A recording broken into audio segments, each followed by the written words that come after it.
This is Road to the Golden Door, where we unpack the proven success formula straight from the minds of Golden Door winners, uncovering the motivation, methods, and the mindset it takes to become an elite performer in door-to-door sales and in life. This is Road to the Golden Door. Now, here's your host, Mikey Lucas. What's up? Welcome back. We got another great episode for you, Road to the Golden Door. I'm your host, Mikey Lucas. I've got a great dude here. His name's DeLuca. He hails out of California. He's the co-founder of NEM Solar, and he hit his golden door, $3.5 million in installs in 2022. As a good friend of mine, and I look forward to having him on this show. So if you guys haven't already, subscribe, make sure you do that. And you guys are not going to want to miss this show. So hang around because Christian is an awesome dude. Christian, what up, dude? Welcome to the show. What's up, Mikey? Thank you for having me on. How's everything going? It's going good. It's been awesome. I mean, lots of growth. It's cool. I think that we're going over to like a lot of these Golden Door episodes are right when everything happens. It seems like, is that right? Like right after somebody hits a Golden Door, that's typically when you go over it. And I think this is probably one of the first episodes that we're doing is like reviewing a Golden Door in the past, because there's so many things that people probably look back on and they're like, oh, I wish I could improve in this area and that area. And like hindsight's 2020. So I think it'll be cool to provide some of that. Yeah, dude, I look forward to it, man. It's been fun. So you and I have a little bit of a past. You did some coaching with me in the past, and I'm excited to be able to chat about that. But again, this isn't about me. This is about you and serving the community. So for everyone that doesn't know Christian DeLuca, who is Christian DeLuca? So I own a company called NEM Solar, and then I've been in the door-to-door space for about 7 years now. Did some coaching with Mikey, and that was like one of the biggest helps. Is actually did that right before or right during me hitting my golden door. So I appreciate you for that, Mikey. You were a pivotal part of that. But just deeply passionate about sales and leadership. It's like one of my favorite things. I don't do much else besides that. I think work's entertaining enough and takes up enough time rather than having a bunch of hobbies and such. So I'm excited to jam on that stuff today. Go. Love that. Appreciate the shout out. It was really fun. It was really fun during that year. There was probably there was so much like life lessons learned in that year. So if we can, let's start with that year. And then obviously I want to go, are you not going to hit a golden door this year, right? No, not actively. Okay, so cool. So let's go back to 2022.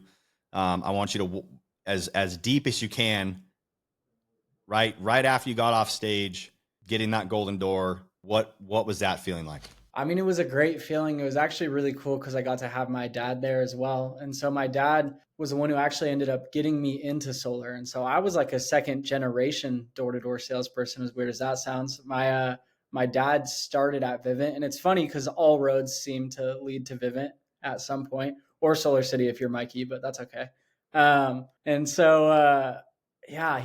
He was there. And so funny enough, I got my start in the door-to-door space through my dad, and I wanted to get into solar so bad because my parents, when I was younger, they owned athletic clubs. And when I was younger, being around like entrepreneurial parents, you want to go and do the same. But during the 2008 economy crash, my parents ended up losing 3 health clubs that they had. And so it went from like living this lavish lifestyle where I'm almost even like a spoiled kid to, living in a 2-bedroom apartment with me and my sister. Life's obviously still great. But then I get to see my dad specifically and my mom as well, but rebuild his career through door-to-door sales and going from like this guy in a suit that I saw show up to work every single day to going and knocking on doors, showing up at home in an orange polo. I'm like, what the hell are you doing? Like as a kid, because it's just such a big career change. And then as soon as I graduated from high school, I knew that I always wanted something more, but I didn't know what it was. And I was selling cars at the time. And my dad, I had asked him, I'm like, hey, can I get into sales with you? And he's like, no, you can't. And I'm like, what? You tell me all the time, like how recruiting is this big challenge and it's hard to overcome like the commission only stuff. Like, what do you mean I can't start? And he's like, you need to go work 3 jobs before you start in the industry or else you won't respect the opportunity. And I'm just like, what? This is so odd. And so I ended up like typical post high school jobs. I worked at Safeway, and then 6 months in, I'm like, okay, well, like, I don't want to be here. I know that I want more. I quit and I go to Costco. I'm there for a couple months. I quit and then I get into car sales. And it was all a means to an end to eventually get to door to door. And after the 3 jobs, I asked him, and sure enough, he's like, hey, let's get this started. And so then to wrap all of that back around and then win a golden door and then have your dad there, like after you win the award, is kind of like a really cool full circle moment, because most people, I think, don't respect this opportunity because they run into it through some sort of hardship. I'm sure you know a ton of people, Mikey, that like, and maybe even yourself, that get into it because like we were getting into trouble, like, when we were younger as kids, or, we dropped out of college and somebody, messaged me on Instagram where I saw how much somebody made on their like, check. And it was my last option. And then everything magically worked out. Is I actually had quite a different experience. Yeah, that's super interesting, man. I don't know very many people that solar worked out for them, or even sales worked out for them, that it was their last option. But I guess there's 2 types of people, right? People that well, there's multiple types of people, but there's 2 main types of people that I've seen, being a coach, being a leader for so long, being a mentor to people that will react very, very well when their back's against the wall, and people that will crumble. Yeah. And I think you said something that was really profound there, that your dad wanted you to appreciate the opportunity. Mm-hmm. And yeah, dude, I think that's one of the biggest, issues with our generation, 20 and 30-year-olds, is like, we think we can just, switch around jobs, and it shows, like the numbers show, like the Gallup, I read a Gallup study the other day, that 20 and 30-year-olds are leaving jobs less than a year. It used to be they would have a new job every year. Now it's even less than a year. They're jumping even sooner now. And it's frustrating, because you're like, what do you guys want? Right. And they want, they want career fulfillment. They want to be able to give back. They want all this stuff. And then it's so deeply ingrained into our culture though, too. What do people say when they go and get a new job that might be the best job in the world? Is they say, this will be really good for my resume. It's like, what do you mean? What about this being really good for your career? Like, yeah. But yeah. Yeah. There's a Jim Rohn quote that says, I forget exactly what he said, but it's not about how much you're making. It's what you're becoming. And for me, that was all it was. I wasn't trying to, first of all, I didn't have a resume. My resume was, I worked at In-N-Out Burger, and then I worked at restaurants. Sure, I could, name drop Gordon Ramsay, but like, that didn't really mean that. I mean, if I wanted to go be in another restaurant, that made sense. Yeah. But, I dropped out of college, and, was severely addicted to drugs, hard drugs. And I didn't have a resume. I didn't have anything really going for me. And I think that's one of the things that is common in a lot of the Golden Door Award winners that I interview, is they respect the sport of sales. They're professionals. They see it as not a means to an end, but as an art. And especially the ones that hit it year after year after year, it's an art to them, and they're really, really good at it. And one of the cool things that I notice about Ohm is that, and I've obviously I've done a lot of speaking for your company and things like that, and I've coached some of the guys at your company and like whatnot. You don't just have one Golden Door Award winner. You guys have multiple Golden Door Award winners that are hitting it for multiple years. So that was something that obviously that attracted me very much to you as a leader, which obviously, a couple of years ago, you were like a baby, right? And you had experience, but now 2 years later, I'm very excited to go through and get it all out on social media to show how much of a leader you're worth following. And I think it's just cool to be able to have you here, man, and see your growth. You have so much unrealized potential, brother. Like you are going in the right direction. Keep on keeping on, and make sure you put one foot in front of the other. So let's go back to your Golden Door year. What was, first of all, you didn't know, if I'm not mistaken, you didn't even know what a Golden Door was. Yeah. We start going through Pipedrive because Mikey's helping me manage my accounts, because I'm making more money than I ever had before. And so I'm paying no attention to my pipeline, and I'm paying no attention to my bank account. And I was doing we start reading the book Profit First.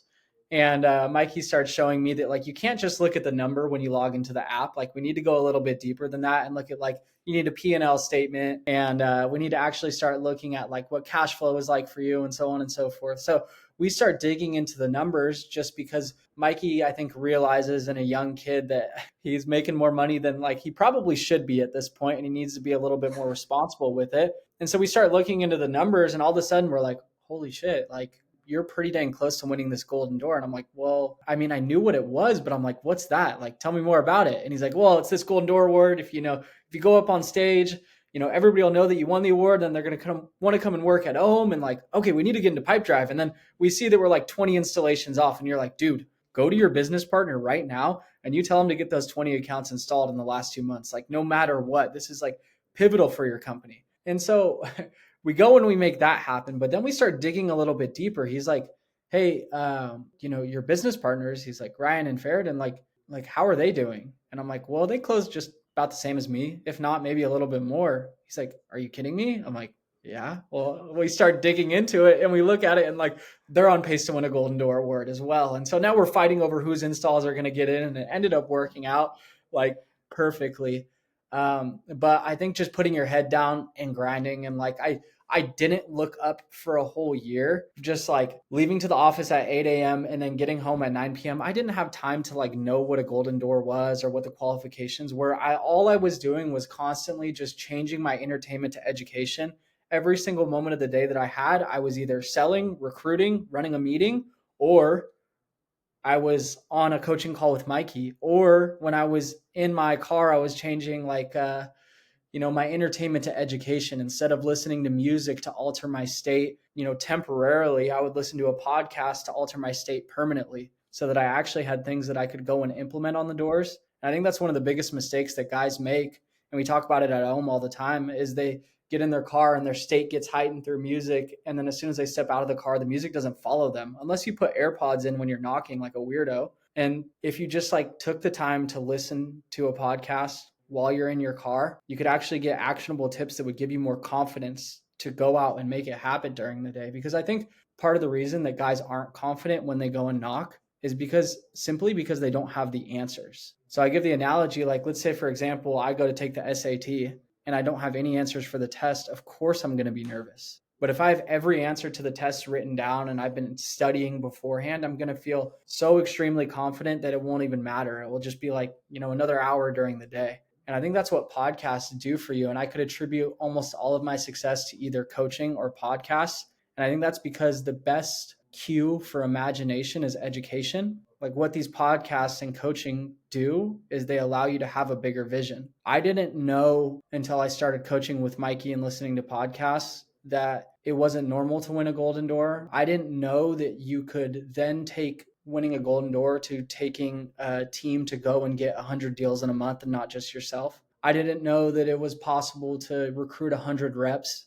But just through education, you can start to realize what's possible, and it cues your imagination and your vision. Yeah, there's that thermometer or a thermostat rather analogy that one of my old mentors, Ed Milet, says all the time. If you're a 200 degreer and I'm an 80 degreer and I hang around you long enough, I'm going to end up between 80% and 150, or 80 degrees and 150 degrees, or 80 degrees and 200 degrees. If I hang around more 200 degrees, my vision of what is possible. There's that like internet meme long time ago that I posted. It was two people standing at a wall at it was like a shrubbery, and like the person is like standing at the shrubbery. It's like 15 feet high, and he's just looking directly into the shrubbery. And then there's somebody else that's standing on like 50 books, and he's like looking over the shrubbery, and it's like this beautiful sunset or whatever. And it's like, it just, the idea behind investing in yourself. And I'm such a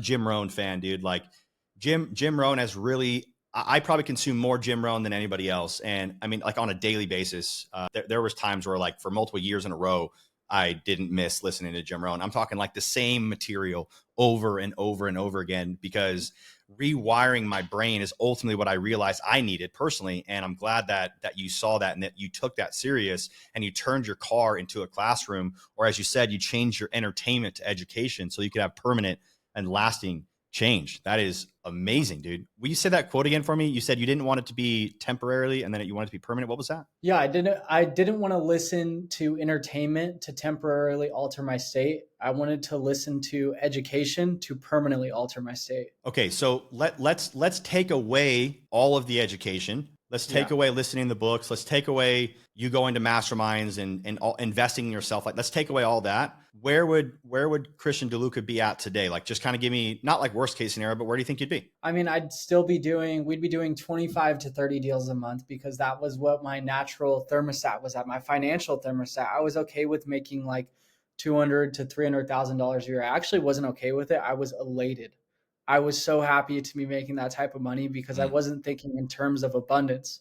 I didn't realize that it wasn't just about me. At that point until I started, implementing education into what I was doing. I thought it was just like, hey, go out and close some deals and these homeowners save money and these, reps are out doing their job. And I don't, if I don't have motivated people on my team, then I just need to go and recruit motivated people. And I didn't realize that I actually needed to take ownership for that. Like if your people aren't motivated, that's actually on you. It's not like you can, we put this like dollar sign or we put this number above our people's heads when we recruit them in. We're like, oh, that's a seven account a month rep.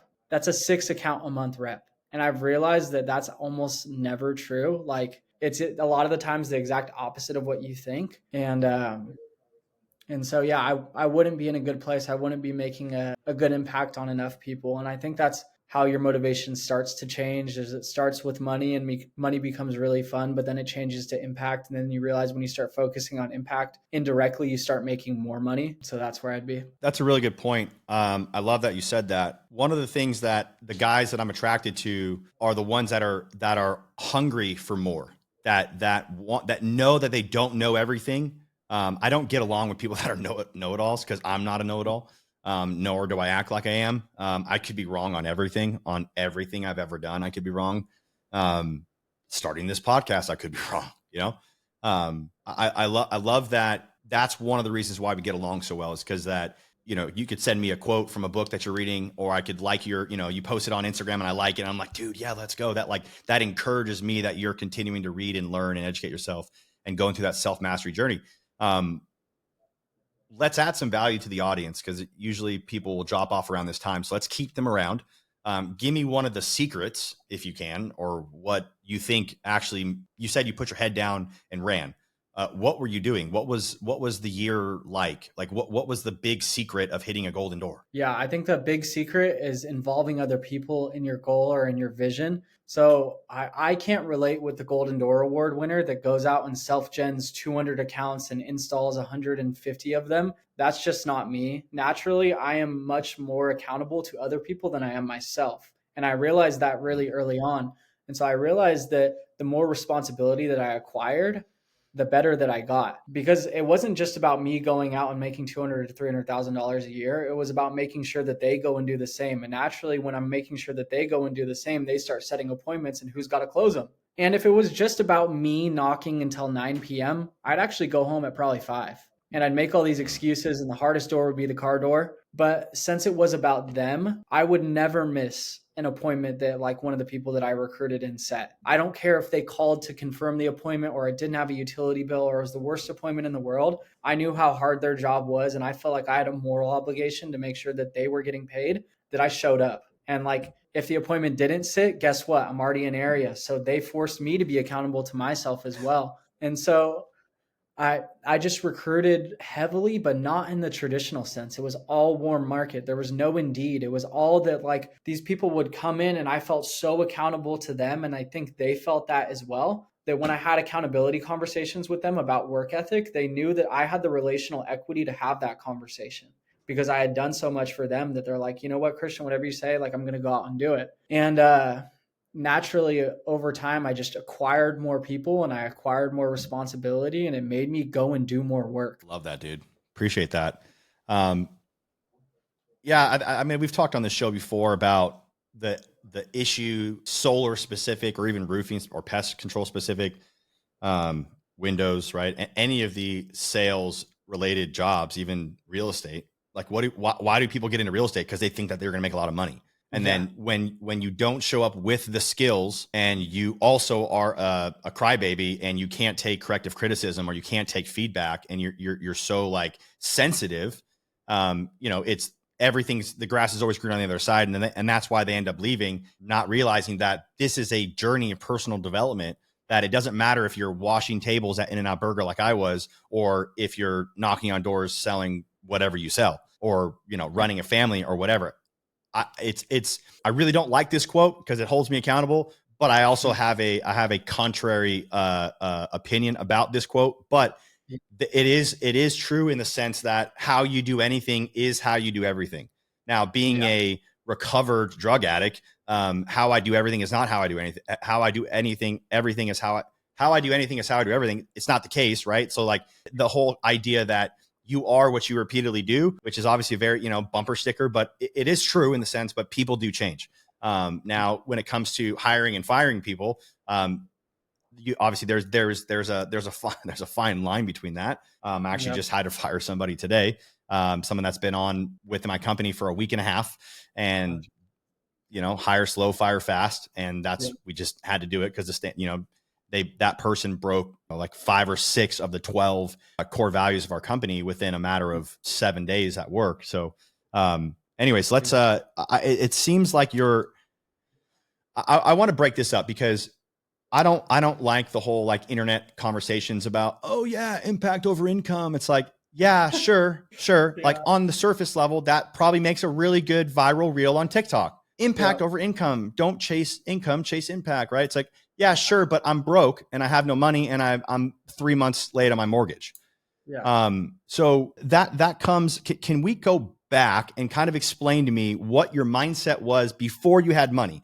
Because there's 3 levels of money. You have pre-wealthy, wealthy, and then post-wealthy. So when you're pre-wealthy, you don't have, you're not making multiple 6 figures a year like you were. You said you were elated, right? You said you were elated to make the amount of money. And Christian, I was the same way. I was like, you're going to pay me $155 a kilowatt to sell power?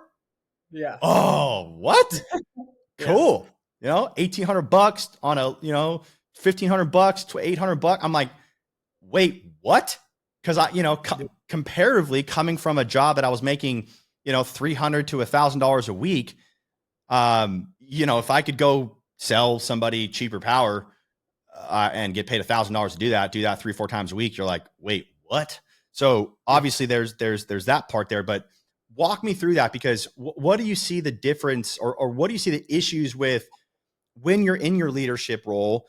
And how do you walk somebody out of get out of that mindset, right? That limited mindset, because if you don't get out of that limited mindset, when you have a lot of money, you're still going to be a limited mindset. So I want to talk about that, because you kind of get what I'm trying to get here. Is 100%. People that are listening, some people that are listening, they go, they're thinking, it must be nice for you, Mikey, must be nice for you, Christian. You guys have money. But wait, what? Like, I'm not an overnight success, and neither are you.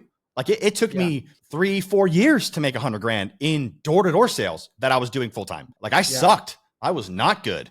But walk me through that. Kind of, what's your opinion on that? What's your insight on that? So I think the first problem is that people think that it's an option, and that they don't realize the long-term circumstances of not actually becoming wealthy. And we talk about this concept of a 5 to 10 year sprint versus a 25 to 30 year jog. And so let's say you take the 25 to 30 year jog and you put away $10,000 a year in your IRA. And then by the time that you're 60 years old, you have $10,000 a month in passive income, but inflation is 3% every single year compounded on itself. And so by the time that you go to retire, $10,000 is worth like $2,000 now.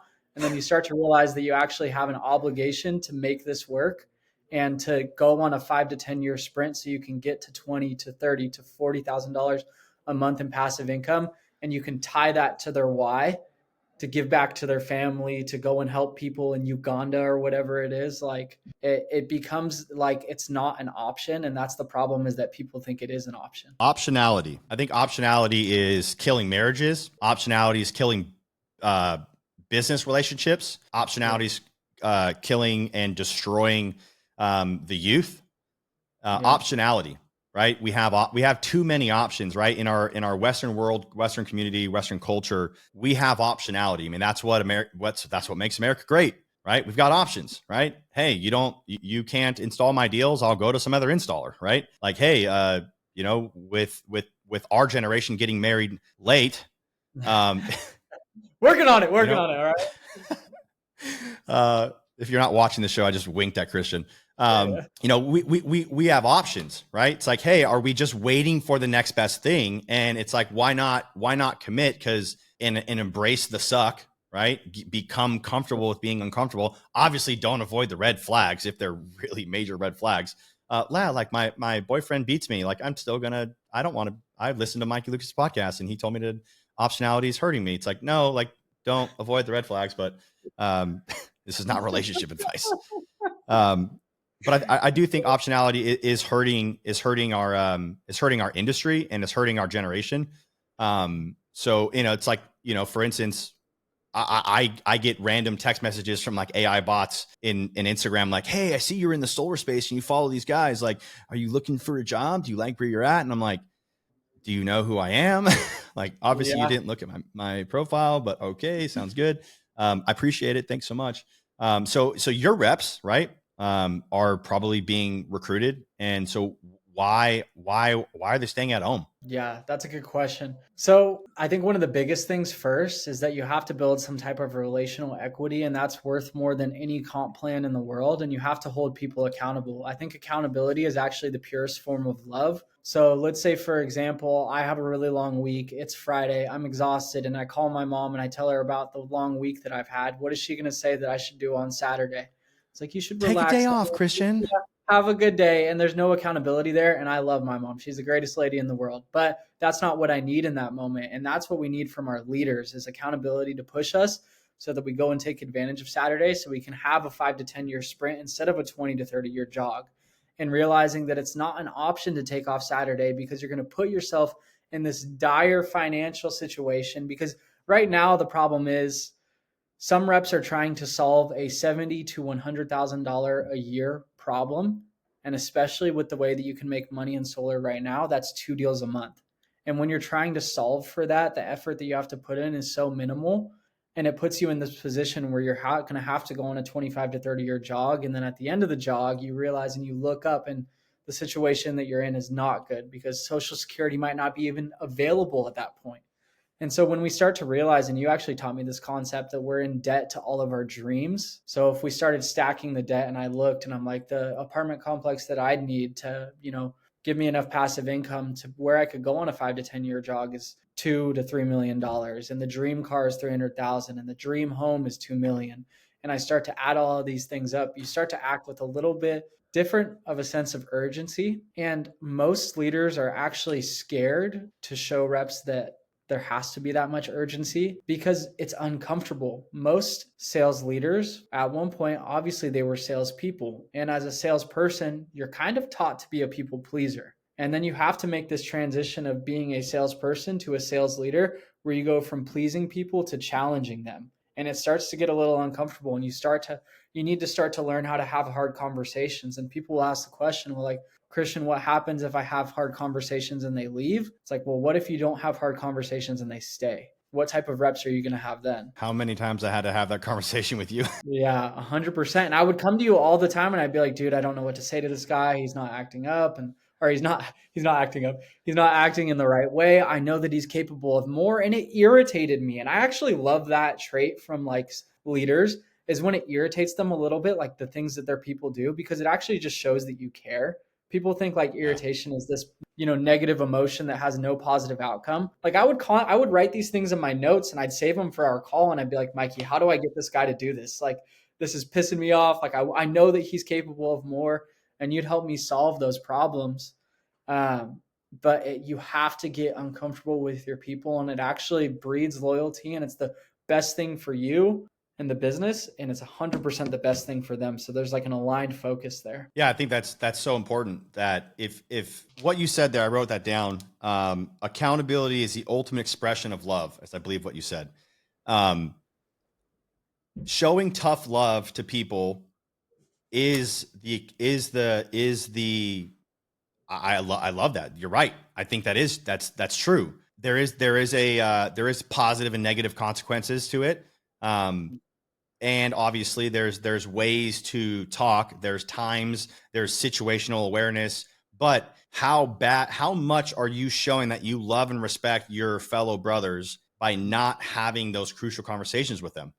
And Christian, it's what I taught you, right? Like, like it's not my dreams to drive the car you want to drive and to have the lifestyle that you want, to be able to go to Dubai like you did and travel the world. Like, that's not my dreams. That's your dreams. You told me you wanted that. So why don't you want to knock on doors again? Why aren't you doing follow-up? Why aren't you recruiting more? Like, tell me, like, what's going on? Should we bring your house from a 10,000 square foot, in La Jolla Shores down to a house down in El Segundo or something, 1,000-foot shack in El Segundo? Like, what are we doing here? I don't even know where El Segundo is at, but it doesn't sound very good. You want to live in Modesto? There it is. I don't even know where El Segundo is. El Segundo is probably a nice place. Probably I don't even know if that's a real place, dude. I think it is. It's somewhere out there. But yeah, no, I mean, it's let's talk about that. What was your fears before?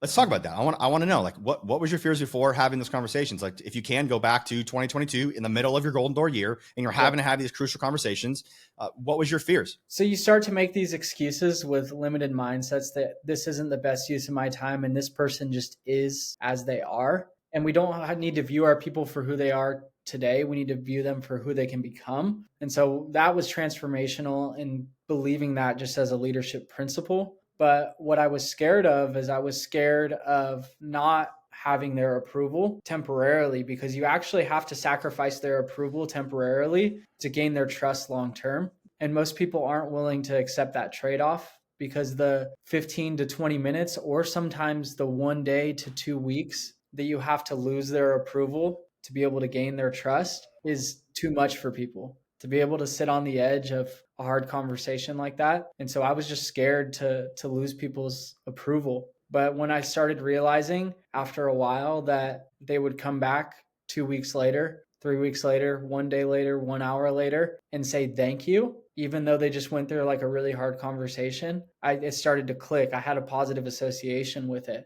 And it's kind of like when you're going and you're selling somebody on solar and they say, no, we're not interested. No, we're not interested. No, we're not interested. No, we don't want to do this. We're not doing this today, but we're going to get multiple bids. We need to think about it. And then they end up signing docs. And at the end, when you're walking out of the house, they're like, thank you so much. And it's like, I thought you guys said no like 13 times. It's actually the same exact principle that you can apply from your sales career to your leadership career. So you're saying that in the past, you've had basically like PTSD from having crucial conversations, and that didn't go well. So when you rewired it and went through the suck, because I had to like, it basically was like, I have to fly out there to push you to have the conversations, or Christian, put me on, I'll go on mute, three-way the person in now. Like, I had to force you to do it. But it's, it's the same concept of how in, like you said, in leadership, to like, how do you get your guys to stay out past, dark 30? Right? Like, how do you do that? Number one is starting with yourself, which you've done and you continue to do. And then, leading by example. I think that's one of the reasons why, again, like I'll say this a million times over, that's why you're a leader worth following, because you actually do the things that you say you're going to do. That's why you have confidence, right? I think that's a big thing that people lack too, is just confidence, and not realizing that it's because they're not holding themselves to a standard of what they say they're going to do. If you say you're going to, stop drinking, right? Then stop drinking. I'm never going to do that again. Then next weekend you're out there doing it again, and you're like, I feel like crap or whatever. Or like, hey, I'm going to get out on doors at 9 a.m. or 10 a.m. on Saturday or every day this week or whatever. And then you don't, and you end up stacking, the negative side. And that's one of the reasons why people, they get stuck. And it's like, dude, all you have to do is get back on the horse, start riding again. Yeah, you're bruised, you're beaten, you probably got a broken leg or broken arm, but get back on the horse. Like, you're in, they don't, like you said, the optionality. It's like, I can just go do something else that's easier. And, I'm not going to sit here and say, oh, we have a weak generation, because I would never talk badly about our generation. I'm going to shine the light, right? I believe, truth ultimately is going to be what sets us free. So I might as well talk about it and be that person, even if it's not a viral friggin' reel on TikTok. Right? Be the person that talks about it, because it actually is what I think I needed to hear when I was 25, 26 years old, is, dude, accountability is everything. If you're not accountable to yourself, like, how are you going to be accountable to your wife? How are you going to be accountable to your team? How do you be accountable to your business partner? How are you going to be accountable to your homeowners? How are you going to be, like, if you can't be accountable to yourself, like, it's hard. But again, that doesn't mean that the past equals the future. Just because you, there, the video's clear now. Just because you know, how you do everything is not how you do everything. How you do anything is how you do anything. I don't know. How you do everything is how you do anything is how you do everything. And what you repeatedly do is what you are. No, that's not correct. You can change. You can stop wasting your money. You can become a better leader. You can have crucial conversations. You can do that. It is uncomfortable, but what is the opposite? In 5 years from now, or in a year from now, you have a team, like, you're now leading other leaders in your company. You know, that office looks like trash. You know, that's not an office that you're excited to go. Like, the override that you get is not worth the headache that you're in. Yeah, 100%. Until you become comfortable with the hard conversations too. And then people will ask questions like, well, why aren't my reps working hard? Why don't my reps know what to say on the doors? I'm teaching them everything that they can, possibly do. And if you don't like somebody's 80%, then you need to look at what your 100% is and look internally. And I think that that's one mistake that we make, is we start to attribute, a status to these people that isn't fair to them. And we should be looking more internally to fix the problems as well. Like that rep just doesn't work hard. And it's weird because, like, as a leader, shouldn't you be attributing the exact opposite identity to them? Shouldn't you be telling them that they're the hardest worker in the world? And I can't wait to see that part of you shine. Instead of in a closed room, you're saying like, oh yeah, Jimmy isn't a hard worker. He's not very smart. He's not very adaptable. And then guess how you start to treat Jimmy when you get out into the meeting? It's like you treat him exactly like that, and guess what he becomes? And so he's not gonna make it. Yeah. And we talk about labeling in sales, right? You go and you knock on somebody's door and you're like, hey, we're talking to proactive families in the area, but why don't we attribute that same exact like tactic, if that's what you want to call it, to what we do? Why don't we start labeling our people positive things so that they can latch onto that identity? Because maybe there's some people, and not maybe, there are a lot of people who I've noticed that just, they've never had somebody label them in a positive way, and they need that. They need some sort of identity to latch onto. And that's where you can start to be the thermostat for them, where you're at 150 degrees, like you were talking about, and they're at 10. And because you label them in a positive way and you bring good energy to them and you transfer it to them and you give them a good identity, they can get to 90. They can get to, 100 degrees or whatever it may be. Right. Yeah. Whatever their red line, whatever their red line degree is, 150, 200, 1,000, whatever, before they melt. Right. No, that's really good. I mean, that's some, it's funny because, like, we talk about things like this and it's like, oh yeah, like that's what you do. And you read these in like leadership books and it's like, okay, but like practically speaking, that's hard to do. It's hard to not talk crap. And I got called out in 2020 for doing that. I think I got called out in 2019 and then it happened again in 2020 by somebody else. And I was like, damn. I am then, you're right. Then I am then treating that person. And that's what exactly happened. And ever since then, I was like, okay, no more of this. If I don't see, like, and like, I'm going to quote what you said earlier. If I don't see them for where they are today. I see them for where they can be in the future, 5-10 years from now. And that's all I see. And I want to just label, right? Associate them with who they are going to be, what they can be in 10 years from now, 5 years from now, and continually remind them that. My wife has to do the same thing for me, and I do the same thing for my wife. It's like, we talk about each other as we are the best versions of ourselves and what we can be, and she holds me accountable and I hold her accountable too. And sometimes she doesn't like it and sometimes I don't like it either. But, being able to positively label your direct, your direct network of people that is around you is super important, because you're right. It's about, that is how you're going to talk to them. And that comes out. It's important. And I think it's annoying too when people say, I don't care what other people think about me. Because I think we all naturally massively care so go look at their Instagram. They care. Yeah, exactly. We care so much about what other people think. It's actually how we create our identity. And so, change that belief if you have it. Yeah, no, that's really good. You care. I promise you. Yeah, you do care. Let's talk about that temporary approval from reps. Let's talk about that identity and then kind of the breakthrough you had through that. During the Golden Door year, you had a lot of those crucial conversations that you had. You thought everything was going to fall apart. You thought, I think right after that is when NEM 3.0 happened, Oh right? yeah. You Yeah. had technically one of your business partners, you had to buy one of your business partners out. Like there was some crap happening. So Yeah. how much profit did you have by being afraid or fearing for the worst rather than assuming the best possible outcome? Yeah, naturally I would put on a face, but sales is a transfer of energy and leadership is the same.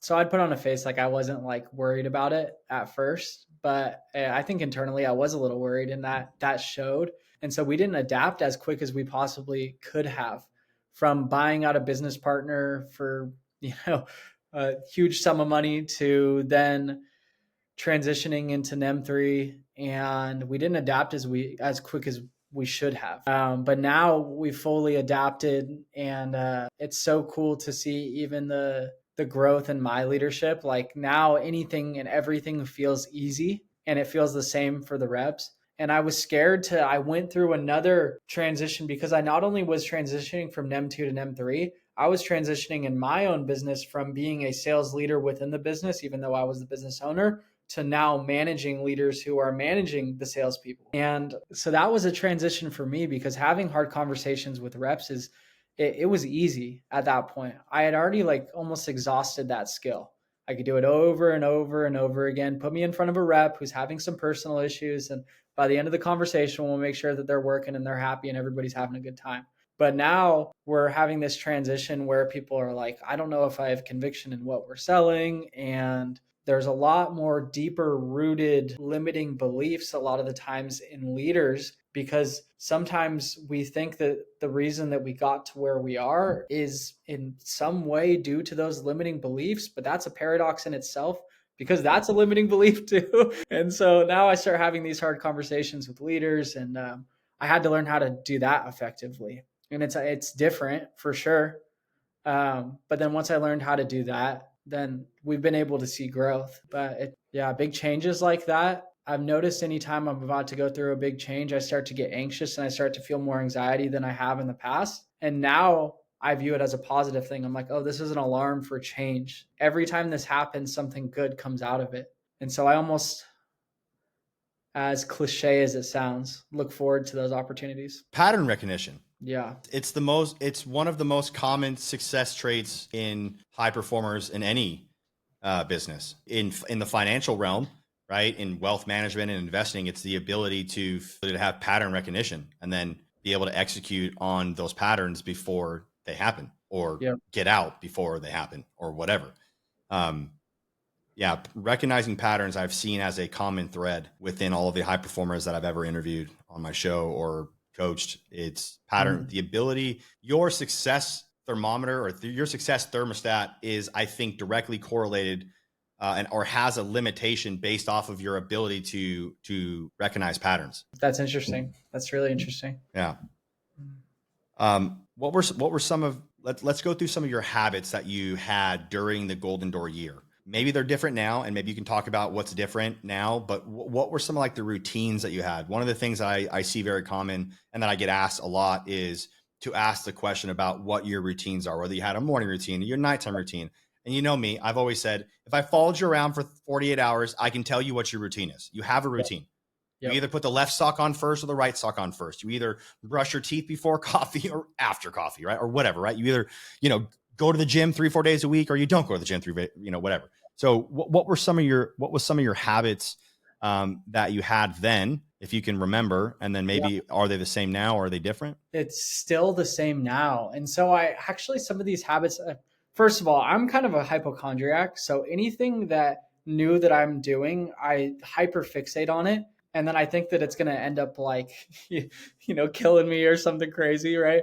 Like I'll start, instead of the normal coffee that I was drinking, I'd start drinking like an energy drink. And I'm like, oh no, dude, it's over. But what I started doing is I started really focusing on my state. And so how could I get into state?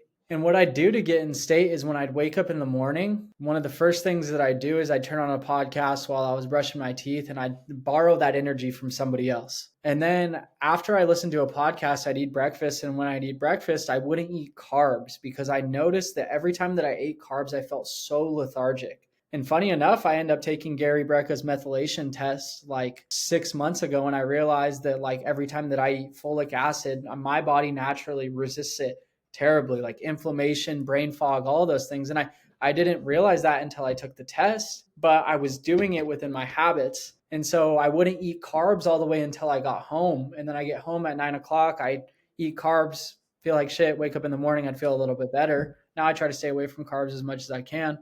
And then after that, I'd have some caffeine. And funny enough, I actually what I ended up drinking for caffeine, I got through a homeowner. So halfway through the year, I wasn't drinking caffeine anymore because it gave me super bad anxiety, and I had had really bad anxiety in the past. And then I sit down at this Hispanic lady's house, and we're going through the deal. We signed docs, and she's like, "Do you want some tea?"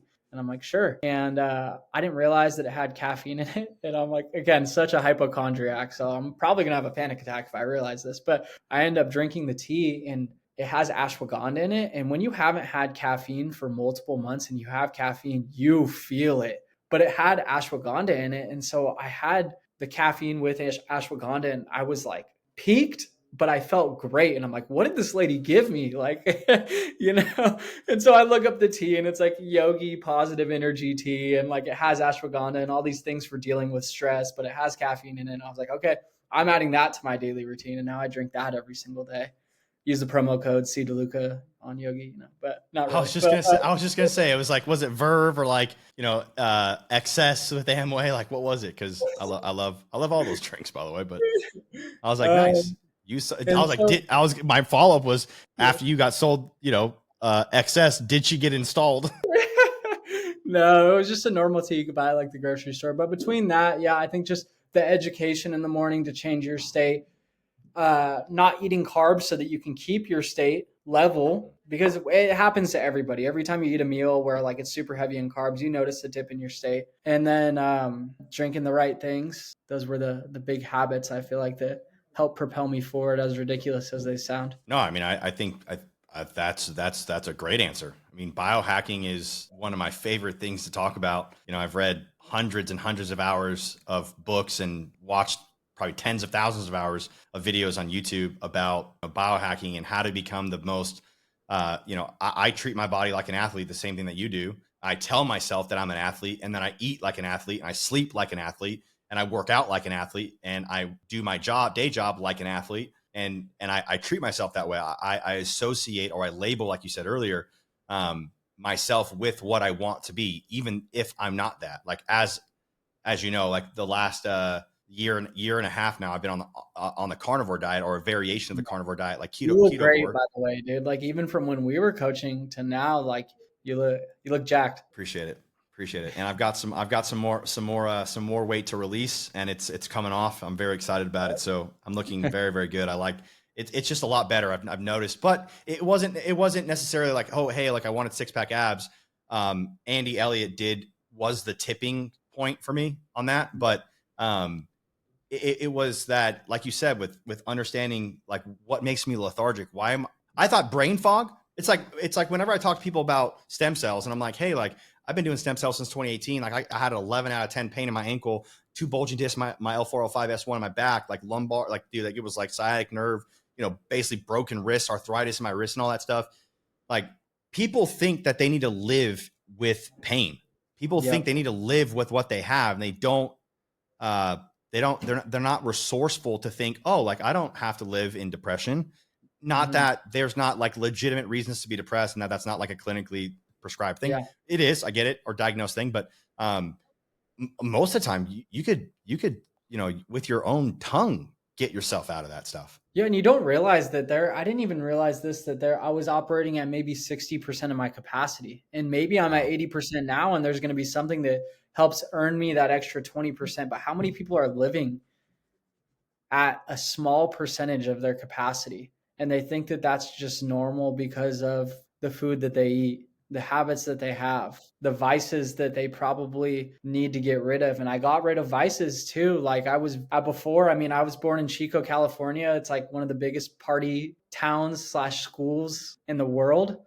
And one of the other things is I let go of drinking for 99% of the year. Very rarely when we'd go and hit our goals, we'd go out and we'd have a good time. But I realized that that wasn't good for my state either. And a lot of times we have to let go of the vices. And it's like a lot of things that people don't want to talk about too. It's not just like drinking. It's like, porn, because your dopamine goes super high. And then what happens the next day? You're not in state. And people don't talk about that. It's like the limiting mindsets that you could have are maybe your vices as well. But eliminating as many of those. It's funny, our natural state is always better than we think it. When we get to our natural state, it's always better than you thought it would be. And we always think that our state that we're in right now is as good as it can be. Yeah. So if you don't think it can get any better, you're not going to try. Yeah. Wow, that's profound.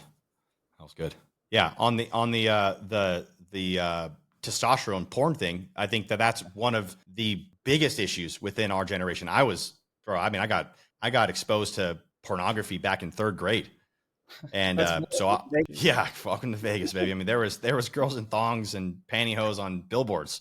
Like that was, it was my environment. So I mean, but you are a product of your environment, but you can also change your environment. You can change the soil. You can jackhammer up the concrete that's around there of these deep rooted issues. I believe people can change, and I have changed. I believe people can change because I've changed. But that's a big issue. Like when I had my solar company, I had tested testosterone, 20 of my top sales reps. 18 of them had low testosterone, high estrogen. These were young kids in their 20s and early 30s, low testosterone. And I was like, what the heck is going on here? And like, I'm trying to like treat these guys as athletes, right? I'm like, I can't get these guys past 4 or 5 deals a month. Like it should be standard that you do 2 deals a week, right? 8 deals a month is standard. If at Solar City, if you didn't do 7 deals a month company wide, you were fired. Our office was 8. And so like for me, I was like, dude, I got to figure out what's going on here. So I started obviously trying to say, I've seen it before. I've seen other people do it, have offices of, per rep average 10, 12, 13, deals a month per rep average. Why can't I get there? So I was trying to figure out everything. And the dopamine rushes that we get from, pornography, alcohol, drugs, whatever that vice is, is what ultimately I believe is what's slowing people down. And I thought of something as you were saying that there was a very hard time. I've done this multiple times, but I listened to Dr. Jordan Peterson a lot. And he said, you know what you need to get rid of. And if you don't, go sit on your bed for 30 minutes, 20 minutes, 10 minutes, and meditate on what that thing is, and it'll come up. And if you know you need to get rid of it, get rid of it. Yep. And there's a quote that I got from Be Obsessed or Be Average by Grant Cardone. He said, if the habit is not worth doing every day, it's not worth doing at all. And I was like, bro, that's deep. That's a good framework. I was like, man, I got to start another one similar to that. It's like things that are really easy to start but hard to quit are things that you probably shouldn't do, or things that are hard to start but really easy to quit are things you should be doing. That's fire. That's fire, dude. Tell me some more of your let's transition. Give me some more I'd love to go a little bit deeper in that, but we will go down a rabbit hole. I want to go down. What are some of the most recent books that you've read, or what's your most impactful book you've read this year? Most impactful book. Doesn't necessarily have to be sales or business. Yeah, or I like your Next 5 Moves by Patrick Bet-David, or Choose Your Enemies Wisely. Patrick Bet-David has been one of those leaders. I actually ended up going to Patrick Bet-David's conference in Florida, and he's just operating on a different level. You talk about being around somebody who has a higher thermostat or higher financial thermostat that can change yours. That dude's at 200 degrees, and I feel like I'm at 60 when I'm listening to him speak. And you go to his conference and he speaks for almost 13 hours straight. And I'm like, what? That's my biggest takeaway is, what type of state do I need to be operating at to be able to do that? Nonetheless, the book, but he's so big on having crucial conversations, and he references the book Crucial Conversations within his book. But what he adds a little caveat to it is, within your crucial conversations, to always end with love. So if it's like, hey, Mikey, I need you to go out and, post a picture at dark 30 today because you told me one of the biggest things is you wanted to give back to your family. And if you don't go and do that, you're not going to be able to give back to your family. Can I count on you to do that today? Cool. Want you to know, love you, Mikey. I want this for you more than anybody else. And then you start to create this positive association to the hard conversation because it's attached with love. even more than just the accountability. But that's been my favorite book this year by far. Nice. What are some of the podcasts or shows that you watch, or guys that you subscribe to that you watch a lot or subscribe to a lot? I like Dan Martell. Dan Martell's really good. He's super systems oriented. So it's cool thinking at a higher level. I'm not very systems oriented at all. My personality type is ENFP. So I'm like the campaigner. I just want to be liked by everybody. And so it doesn't come natural to me to sit in a room and create systems. I like the Dan Martell show, or the Dan Martell Method is the podcast. I like Road to Golden Door. I like Solarpreneur. What other podcasts have I been listening to lately? I feel like I'm always listening to so many different podcasts. Ed Milet show is really good too. He has some great guests on there. But yeah, those are the big ones. And if anybody says they don't listen to Joe Rogan Experience, you're lying. You're lying. You definitely see it on Instagram, TikTok, or YouTube. Yeah. There's no way. Yeah. Yeah. The Buy Back Your Time, Dan Martell read that book this year, saw him live on stage at a Carlos Reyes event, the All In Conference in Dallas late last year. And I was like, what? Who is this guy? Like, I thought, I pre-show, right? I was like, yeah, systems is Mikey Lucas's middle name. Yeah. I thought I was good at systems. This guy is a whole different level. Buy Your Time Back, and all of his YouTube. I mean, it's like, you don't even have to buy his book. It's in all of his YouTube, but you have to consume it. So what made you feel like you needed to consume what was the biggest motivating factor behind why you go and, you turned your shower into a classroom. You turned your morning routine into a class. You turned your car into a classroom. Why? What was the biggest motivation about that? So it starts to, at first it's uncomfortable, just like anything. But it actually started to become a little bit addicting. Like, the learning just feels so good. And I've created this like positive feedback loop that and you can create this over time, but I listen to something new, I go and implement it, and it works, and we see growth. And then I listen to the podcast again, I learn something new. It feels better this time than last time. I go and implement it in the business. It works. And we just keep going from there. And once you create that positive feedback loop, your brain just starts to guide you in the right way. And I think those are the things that we, in our most natural, normal state, no vices or, no bad habits that are affecting us. I think we all lean towards abundance, and I think we all lean towards wanting more. And if you want more, what are you going to go and do? You're not going to go and like just try the same things that you've been doing already. Like, you're going to go and look for more through others. And we're so tribal as people. We want to know that there's people that are going through the same things that we are. And we want to know that there's people that are doing things at a higher level than we are too. I think these are things that, like, over time, once you get your state right, you become just naturally attracted to. That's a big deal, man. That is a big deal. Let's talk a little bit about leadership, mentorship. Some of the things that you mentioned earlier, which I was really glad to hear. You talked about, let's go through that 5-10 year sprint, 25 year to 35 year jog. How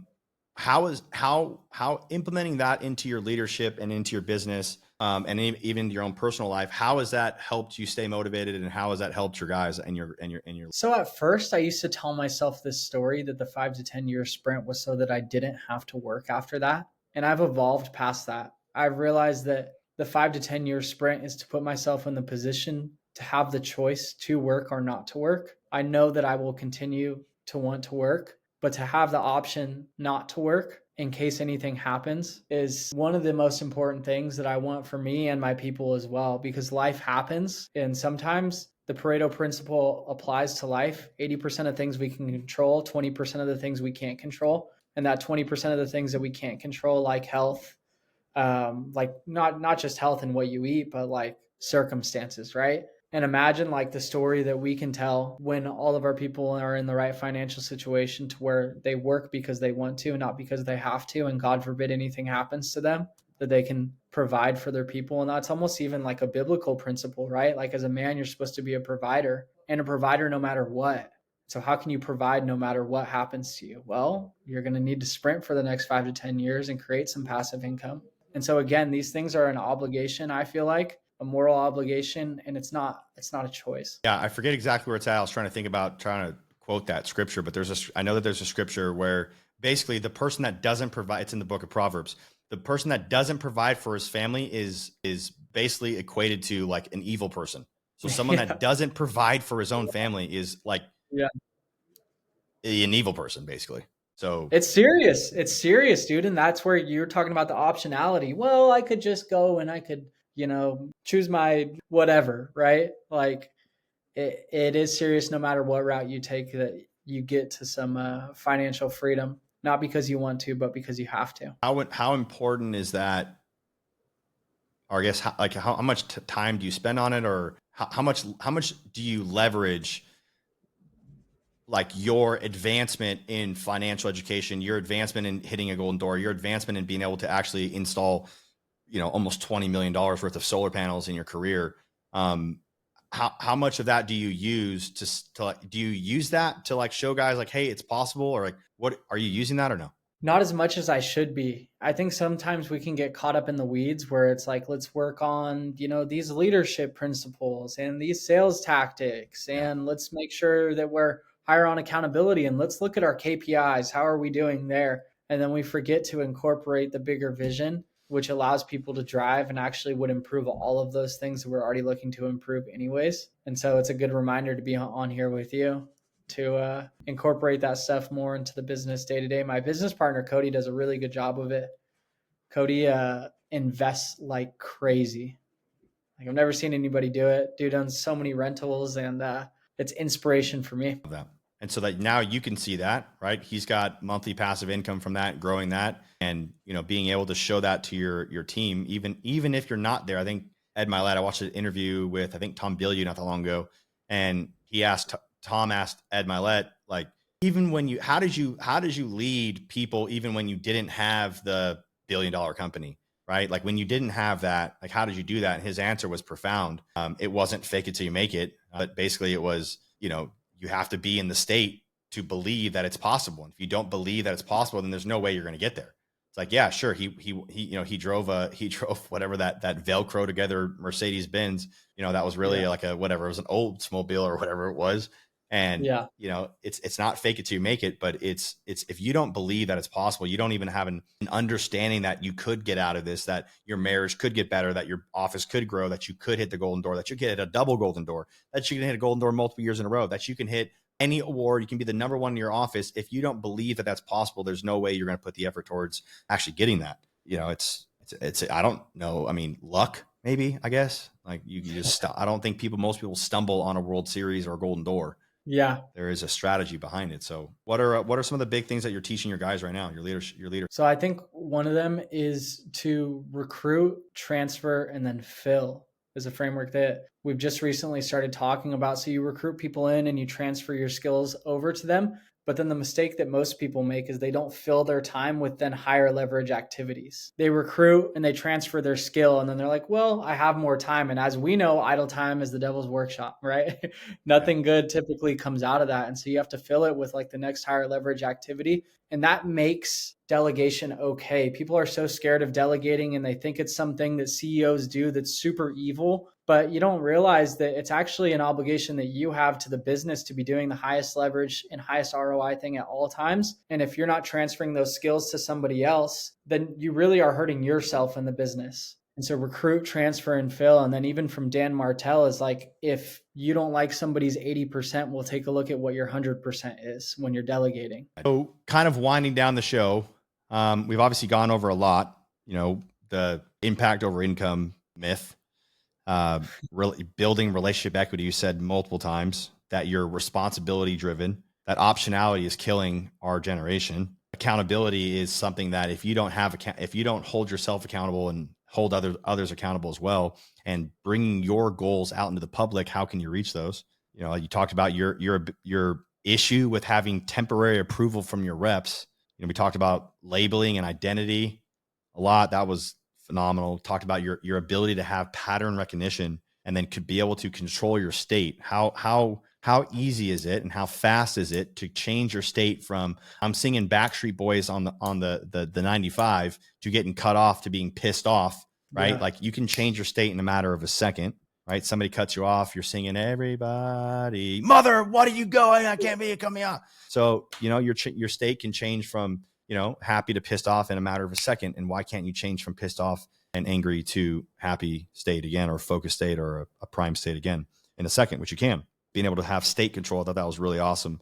And then having that positive feedback loop, you mentioned a few times, that I think without a positive feedback loop, you're screwed, right? You're just going to you're going to naturally go to the people that are going to yes man you, like, oh, I've had a hard week. Oh, honey, like you said, your mom, honey, why don't you take the weekend off? You've been working a lot. Why don't you? Right? It's like, no, like when you have that positive feedback loop of people, I call them blind spot detectors, that you have in your corner, that are able to, punch in the gut every once in a while and say, hey, Christian, like, it doesn't sound like you're heading in the right direction. You said you wanted to create $40,000 a month in passive income by the time you're 30.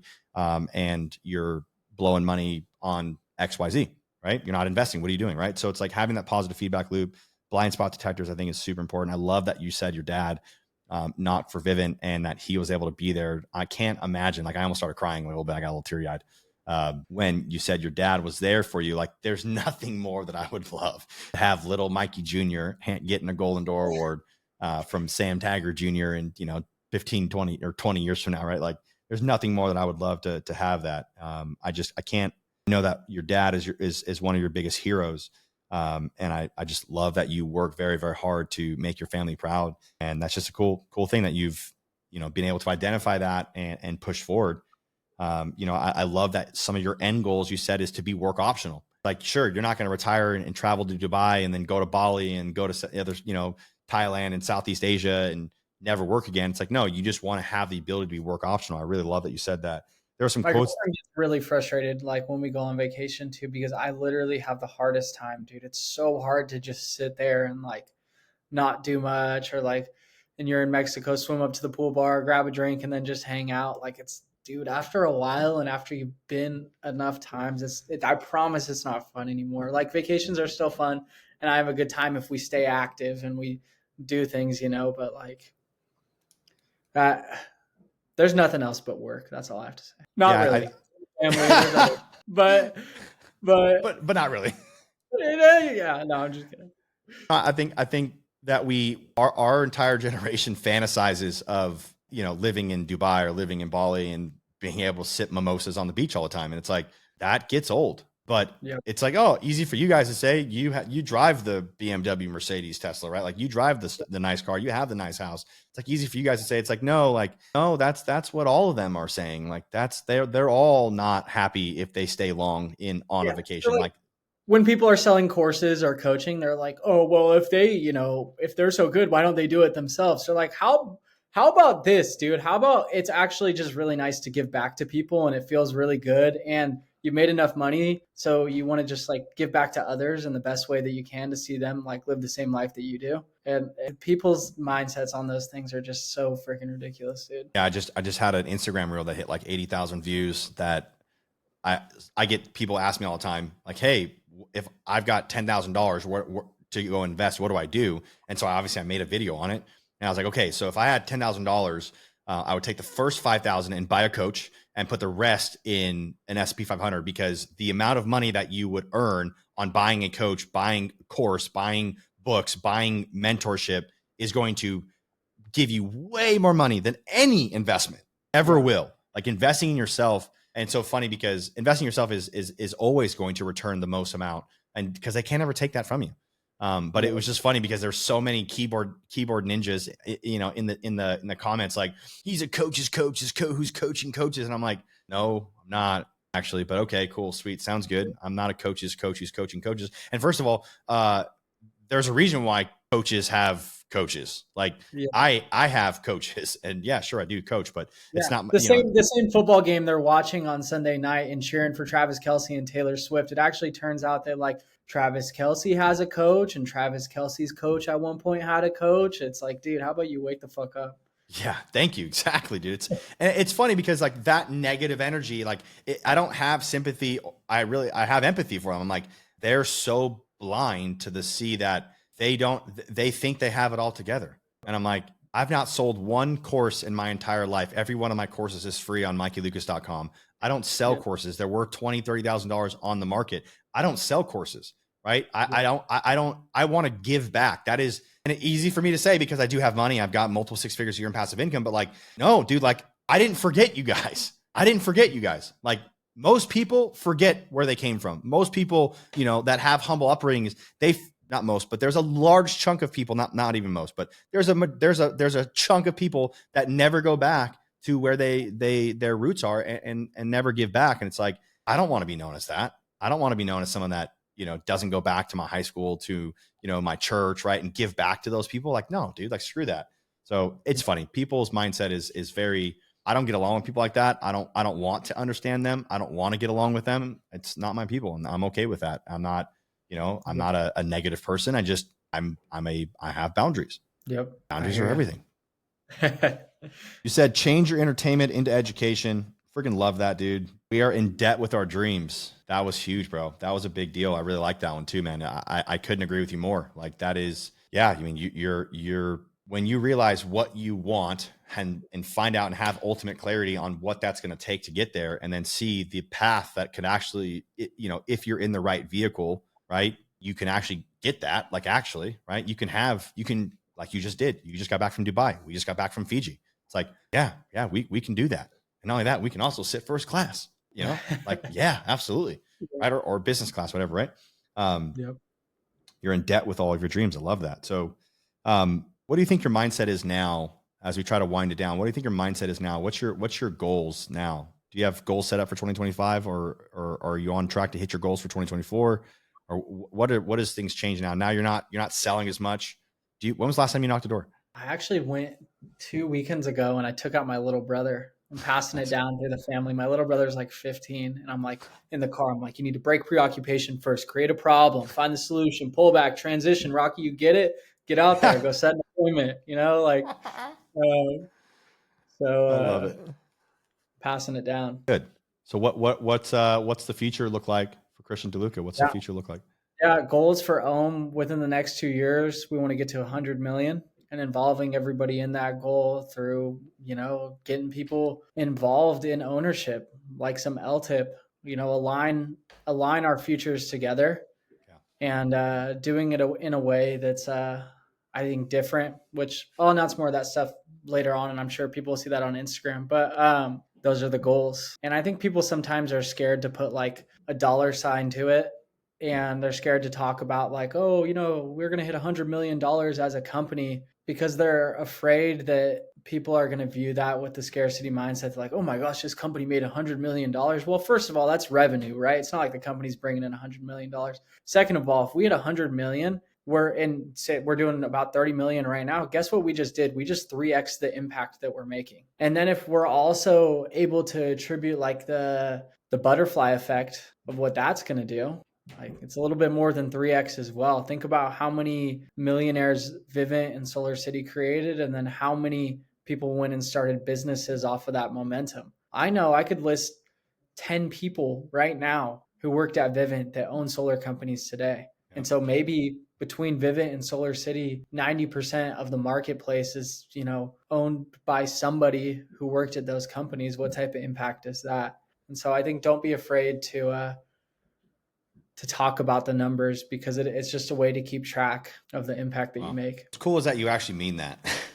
Yeah. You know, and that's something that I think it's just fascinating, because again, we lack, our generation lacks so many just quality leaders like you, and you're doing the John C. Maxwell. One teaches 10, and those 10 go teach 10, and so on and so forth, and moving forward, and you're doing it. So kudos to you, man. You're doing really, really well. One foot in front of the other. A lot of it due to you. So appreciate you. Appreciate that, brother. Thank you. Yeah, I tried. I saw something in you that was like, holy crap, this kid's got it. This kid's literally got it. Like, let's go. Who would you say your hero is? My dad, 100%. Like, the dude finds every ability to be positive no matter what. No matter what we're going through. I don't even remember a single moment when we were going through bankruptcy and divorce in 2008 as a family. And I even remember him having a conversation with like him and my mom, and like they're in the process of getting divorced, and I'm like 8 years old. And my dad's like, hey, yeah, we're just going to be taking a break. I'm sure we'll, you know, still chat. It'll be okay. Like, don't worry about it. I'm like, okay, yeah. All right. Sounds good. And I've never heard him get negative. And that ability to stay just constantly positive, like really impacts you. And there is no other mindset besides like abundance and positivity. I don't see a world where that worldview can benefit you in any way. It's actually just a cop out, and it allows you to do things like fold at every opportunity so that you never actually fail. Instead of what optimism allows you to do is take on every opportunity. And if you fail, you just get to learn from it. But at least I'm not folding my cards, you know? Wow. Pessimism is a cop out. Yeah, I agree with you on that one. I've got a quote here on one of my whiteboards that says, I can't fail if I don't quit. Yep. Doesn't matter who tries to drag Mikey Lucas's name through the dirt. Doesn't matter. Doesn't matter how many businesses fail. Doesn't matter how many, reps leave my office or whatever. It doesn't matter. I can't fail if I don't quit. Yep. Obviously needing to, get a positive feedback loop, understand my state control, like you're saying, understand pattern recognition, like you were saying, relabel myself as someone who, hey, this billionaire went bankrupt 4, 5, 6, 7, 10 times. And they're still a billionaire, and they made it all back. I think that, like you were saying earlier, that positive association of associating yourself with the best possible outcome, or even a positive outcome of bigger than you think you can. I always tell people, like, dude, if God doesn't have to show up in your dreams, then you just have a cool concept. You have a cool idea. You need to have a God vision, a God. Like, if God doesn't show up, you're screwed. And that's why I swing for the fences. That's awesome. I like that. But So 100% my dad. Like I'm sure he'll listen to this at some point. Just want to give the absolute biggest shout out to that guy, like the biggest impact in my life. And I not only hope to, I will like pass that on for a really big amount of people. Eventually, when you have kids, you do the same thing, and you're doing it for your little brother right now, and you're doing it for all the people that are in your office right now. Yeah. Love that. All right, brother. Let me, where can we find you at on social? I know you got a podcast. I know you've got. By the way, would it help like other entrepreneurs? Because I've always wanted to just like look inside and break inside everybody's solar business and see what their SOPs are and their systems, and like how can I take that and put it in my business? Would it help if like somebody was to message me, let's just say the word systems on Instagram, and I'm not a coach, I'm not going to sell you coaching. It's like purely just out of abundance. If somebody DM me the word systems and I sent them like my favorite framework that we have. Yes. Or, hey, I saw you on Road to the Golden Door and you talked about helping me out with systems. Can you help me out? Yeah. DM me DM Christian DeLuca the word systems, or let them know, hey, look, I just watched your show. Appreciate it. Got a lot of value. These are some of my notes that I got from your show. And can you send me your best framework for your systems? That'd be great. Let's do it. Love it. I love that. So where can we find you on the internet? Main place is Instagram at C_DeLuca. And then if you want to shoot me a text, more than welcome, or a call, 530-588-1848. And, And then your company's website? So Ohm Center on Instagram it's funny how we think that's the website now. Look at me, dude. I'm a freaking millennial. You asked me for the website. Give me your handle. It's just ohmsolarsolutions.com on the website, or Ohm Center on Instagram. How many golden doors do you guys have right now, cumulatively? So we have 3 golden door awards at Ohm, and I'm sure we'll be producing some more here soon. Freaking go, dude. That's impressive. I love it. Any final words for the other golden door award winners? I would say just be resourceful. You talked about resourcefulness at one point in this podcast.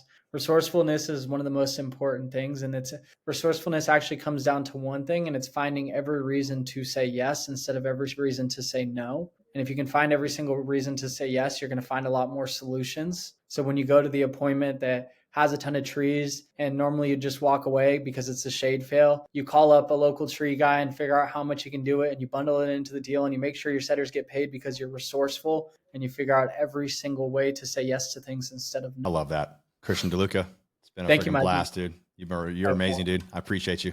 Thank you. God bless, man. Thanks.